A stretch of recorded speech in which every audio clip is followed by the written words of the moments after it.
দক্ষিণ কোরীয়দের মধ্যে আশঙ্কাজনকভাবে বাড়ছে বেকারত্বের হার। দেশটির ৫ লাখেরও বেশি তরুণের নেই কর্মসংস্থান, যা গত ৪ বছরের মধ্যেই রেকর্ড। স্থায়ী ও মানসম্মত চাকরি পেতে নানা জটিলতায় পড়ছেন ৩০ বছরেরও কম বয়সী তরুণেরা।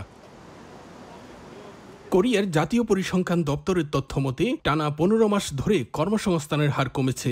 জুলাইয়ে এই হার দাঁড়িয়েছে ৪৫.৮%। উৎপাদন, আবাসন ও অন্যান্য খাতে শ্রম চাহিদা কমে যাওয়ায় এই পরিস্থিতি তৈরি হয়েছে বলে মনে করছেন সংশ্লিষ্টরা।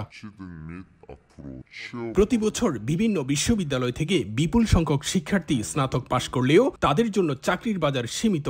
সরকারি ও বড় কর্পোরেট চাকরি তরুণদের কাছে কাঙ্ক্ষিত হলেও সেখানে প্রতিযোগিতা ব্যাপক। কোম্পানিগুলো চাচ্ছে প্রযুক্তি খাতে কারিগরি দক্ষ সম্পন্ন কর্মী। কর্মক্ষেত্রে ব্যবহারিক দক্ষতায় গুরুত্ব বেড়ে যাওয়ায় অনেক শিক্ষার্থী এখন কারিগরি কলেজে ফিরে যাচ্ছেন।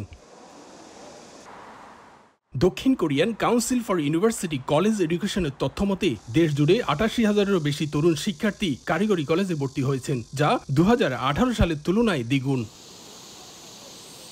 দক্ষিণ কোরিয়া থেকে মোহাম্মদ হানিফ, সময় সংবাদ।